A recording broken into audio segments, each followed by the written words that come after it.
Mark Goodland here, the guy that makes these chassis. It's GTR XMR chassis. Really, they started off with a GTR, and I call them a CC1. Then I went to this extra magnet racing. That's what the XMR is. Anyhow, I've been playing with these for a while, and every time I build one, I seem to come up with different ideas, and I got one that's as perfect can get. Anyhow, this is the newest version of the GTR XMR. This one has two smaller rear magnets on it, which is what I originally wanted to do. I could not find the magnets that would work. So what I ended up doing originally is I had this one big strong magnet on here, which actually works quite well, but it does tend to not balance out like you'd think, and in a certain direction here it may tend to want to lift if it's banking into a left corner really hard.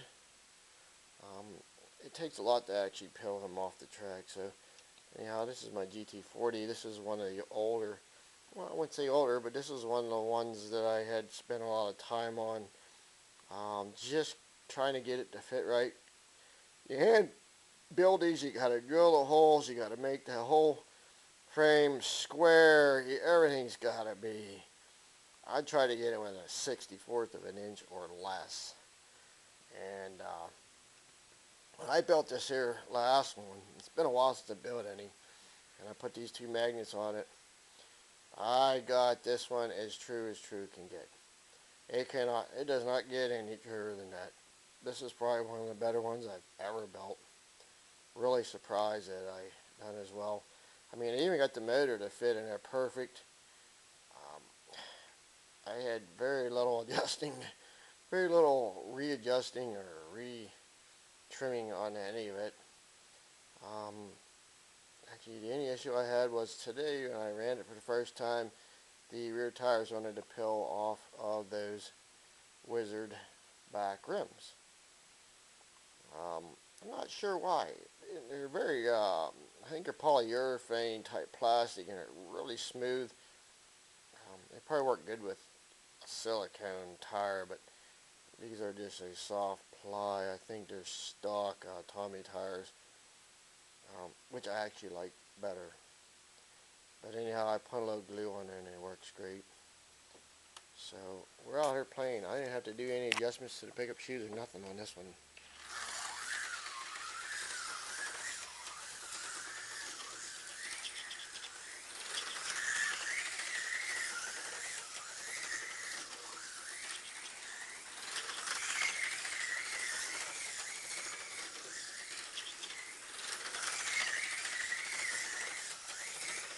It's pretty fast. And it sticks really nice to the track. Of course, it don't have a body on it, but either way, it's still impressive. And it runs great.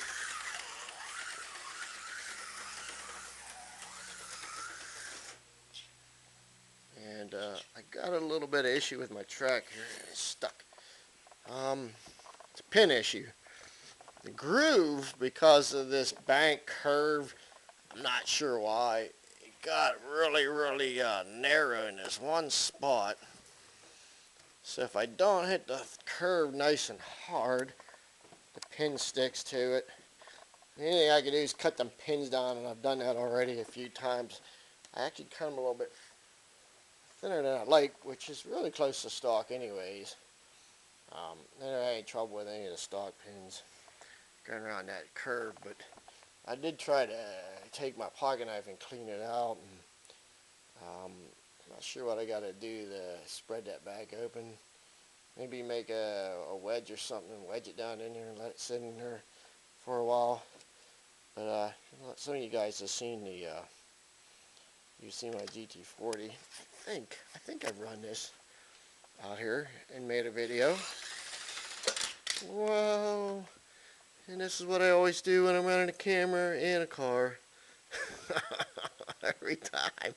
It's so hard to make sure you have the camera where you want it and to drive the car.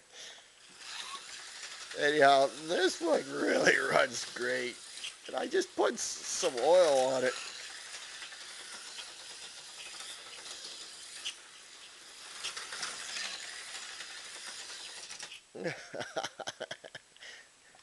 That's what I mean by left turns. Oh yeah, he dropped right down on track number 2. Which is usually where I do run them most of the time.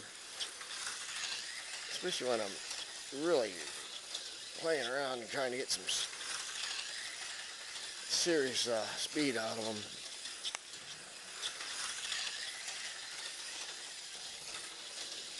These are a lot of fun to build. Not really for the average guy, I guess, because I've never been considered the average guy. I don't know why I always make stuff. I've built RC buggies, I've built parts, I've built all kinds of crazy stuff. Fabricated pieces for motors. I don't even have a machine shop. I do a lot of this just by hand.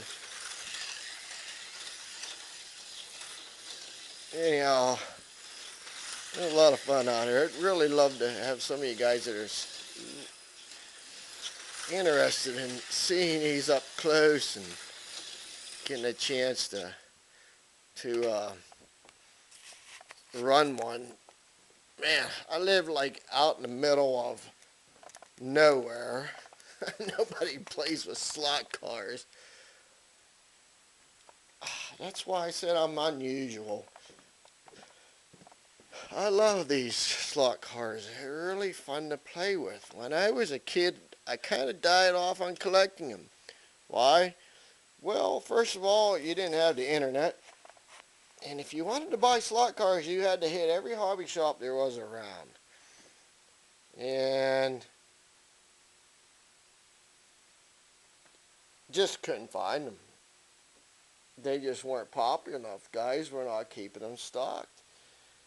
And I bought what I could buy, and I bought doubles because I couldn't find anything different.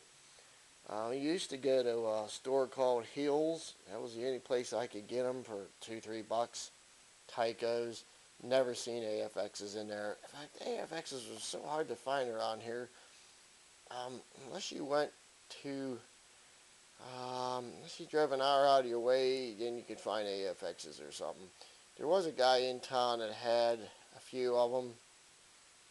For some reason, when I was a kid, I didn't buy AFXs because I had a Tyco track, and I liked the Tycos. And the neighbor up the road, he did have an AFX track.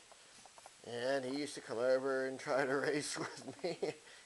And he would get mad because I could beat him with those Tycos on my track, but I couldn't beat him on his tracks. I don't know what the difference was. Anyhow, let's get back to what I was doing out here. But this is the new one. I has spent a lot of time on that little bugger. It's a lot of fun, a lot of work. You know, I really enjoy it. I've made some and sold to guys, but I'm just really not into that right now. Just because I have problems with my arms and hands, and I have a plate in my neck, and it becomes real monotonous for me to do anything, but I still like to make. So there you are. Well, maybe down the road here in maybe another week or so, I'm thinking about building another one. I do have enough material to put a couple of them together yet. So we'll see what happens. Maybe I'll pull it up for sale. You guys usually don't want to pay for them. I do ask a lot for them. Originally, I tried to get $45 a chassis, but that's because you get hour. That's probably got 3 hours in a car. That's just guessing. That's 3 hours of steady work. But you glue this together and then you let it sit, and then you come back to it and you put another part on it and you have to fit it. And you measure, and then you remeasure, and then you remeasure, and then you get to the point where you gotta drill the holes. And I hate drilling them holes. That is the hardest thing of the whole project, is trying to get those rear holes lined up to get that axle perfect. It's got to be parallel with the front axles, it's got to be parallel with the frame, and it's got to be parallel with the track. So that's why I try to get them in as close as possible. And sometimes when you're drilling, and I do put the brass bushings in there, so sometimes I can oblong the holes and make them fit one way or the other just for adjustments, and then let the glue dry, and then they're good to go. So, but there it is.